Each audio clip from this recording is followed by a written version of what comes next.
Hey leaders, it's David here, and today I want to talk to you about the leadership tool of delegation levels. As leaders, delegation is a big part of what we have to do to make sure that we're building the capacity to focus on what we need to help grow our business or grow our teams. But there's different ways that we need to delegate responsibilities to our team members. And actually, not every single way of delegation is created equally. So I want to talk about some of those. If you can focus on these forms of delegation, really you can provide better clarity and confidence for your team when we're delegating them tasks to do in the business. So the first delegation level I want to talk about is simply just a request. This is what we're most familiar with. And this is when we ask somebody to complete a task for us that we need that can help free up some capacity for us. Oftentimes we want to just be very clear about what we're asking someone to do and make sure that they know exactly the steps that they need to take along the way.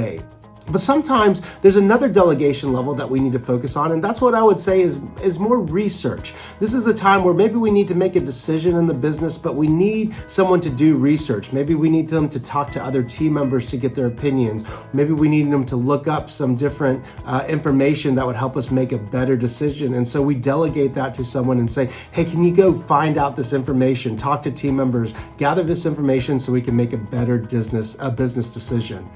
The third level of delegation is what I would call recommend. So this is when you might have somebody go and do all that research and then bring back a recommendation for a decision.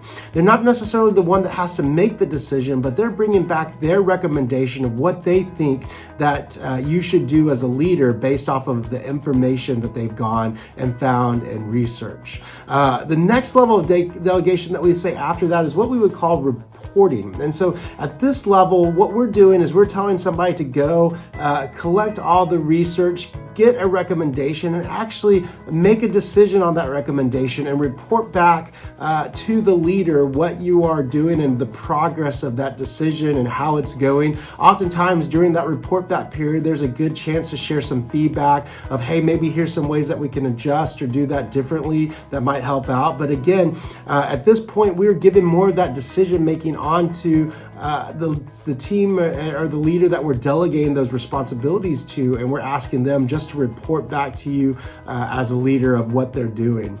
The final form of delegation is what we would call run. This is a level of delegation where we want people to actually run with the decision they made.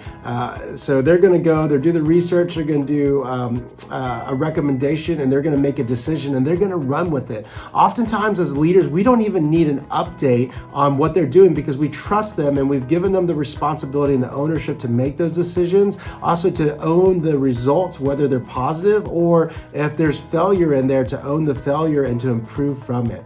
So again, these are all different ways in which we can delegate to those that we lead. Each way is different and unique for different situations, but when we can learn to delegate in the right way, again, we can provide our team members with the type of clarity and the confidence they need to be successful in the roles that they do. Thank you all so much for growing with me as leaders and for all that you do in the business.